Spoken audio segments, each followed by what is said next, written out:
So this was one of those episodes that took us to an emotional and vulnerable place. Kiss with a Fist was our episode that discussed intimate partner violence within gay relationships. And there has been an absolute outpour of support, specifically for Damon and your past experiences. And we actually had a listener ask us a question, or first a comment, which was, I love that Damon touched on forgiveness. And then the question is, what point were you able to release your resentment and anger from the experience and embrace forgiveness? um, I wouldn't call it a point. I would say it was multiple points over a long process. Some very personal with just like me journaling and reflecting on the experience. Some professionally with going to get help and going to therapy. And for me, like I don't know what everyone else's scenarios like. There has been reconciliation between me and a person that I've experienced violence with, where we've talked through all the shit that he was going through that I was experiencing, and just like putting to bed all those harsh feelings that existed because of the situation. Um, I know that won't be the case for everybody, but for me, I felt like I was able to hit healing in all parts, so that like I don't hold any resentment towards the individuals that I've had violent experiences with. I'm not beating up on myself anymore about it. And yeah, I wouldn't call it a point. I would just call it, I guess maybe the past couple of years, it's just been a journey of various things. And I would say maybe within the last 8 months to a year was when I felt really at peace with my past and able to just kind of move forward. So, Another listener said that this episode was our, end quote, our absolute best so far, and thanked us for the vulnerability. I think that, that was similar to a lot of reactions that we got. I mean, in my mind, and even in developing this episode, I felt like there were a lot of similarities between this and Undetectable last season in terms of like the level of just bareness, bare emotion. What do you guys think about that in terms of like vulnerability and this being like a really impactful episode? Yeah, I mean, yeah. I feel like the more vulnerable episodes like these really resonate with our listeners. I think the person that sent that message to us or that reaction said that they were captivated. And even when I listened back to it, just listen, like if I wasn't on the podcast, like doing it with you guys, I thought it was a really, really important conversation. And just one of the things, like I think I mentioned, that is not talked about, and I think that's what we've been trying to do is find those areas of where there are not a lot of conversations being had. So glad to hear that the people are receiving it. Yeah. Yeah. And I think too, it's for us, it's always good to grow. And it was probably maybe the first time I felt uncomfortable recording an episode. And I kind Mm. of welcome that. I think that if I'm comfortable doing everything, then like I'm not pushing myself enough. So I would say it was a different feeling preparing for it, going through the experience, thinking about what it would sound like or be how it will be received by individuals. It just felt a bit different for me, and I welcome that experience. Is what I would say. Yeah. Mm-hmm. I think that, it even for people who haven't had that real life experience, I think that it helped to shift some perceptions. I did get one message in my personal inbox that was saying that, that they assumed that people didn't really take gay intimate partner violence seriously because you just assume that because you're a man, you could defend yourself and that you can, like, it goes back to Hmm. that idea of just like it's a fight versus it's, thinking of it as a more broad, like violent act or a violent series of acts.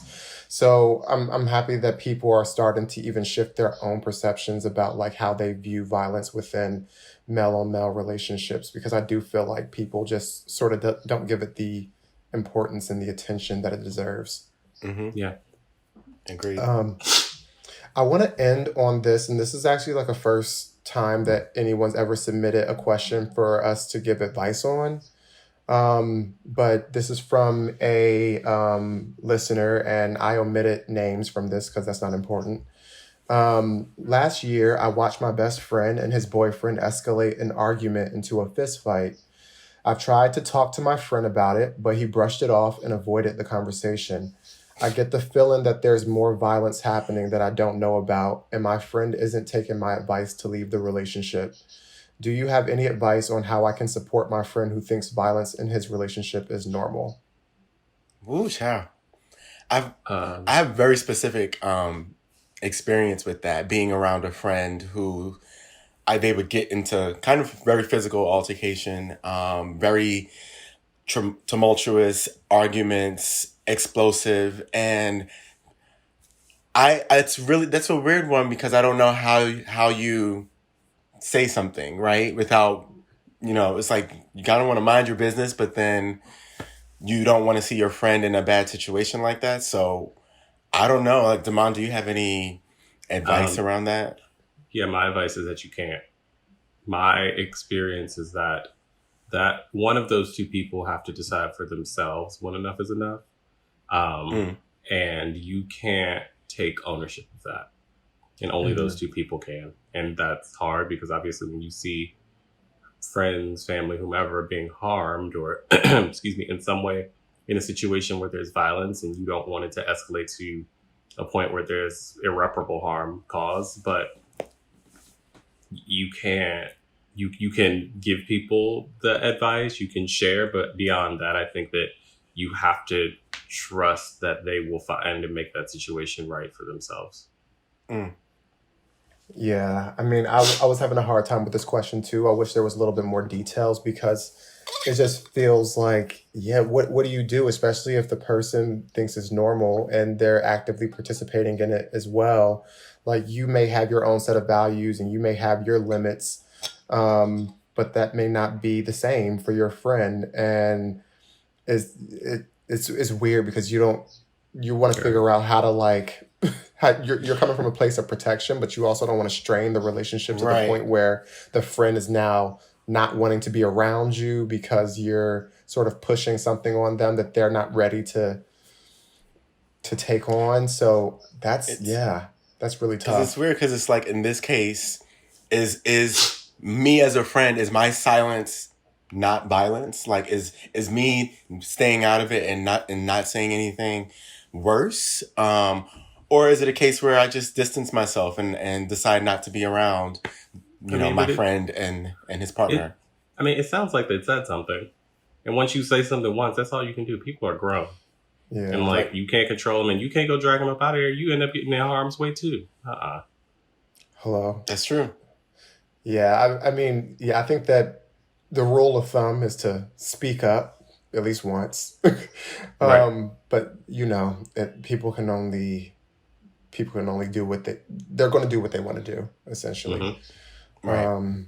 You're not anyone's parent. Okay, that was interesting. Anything else to add on that before we wrap up?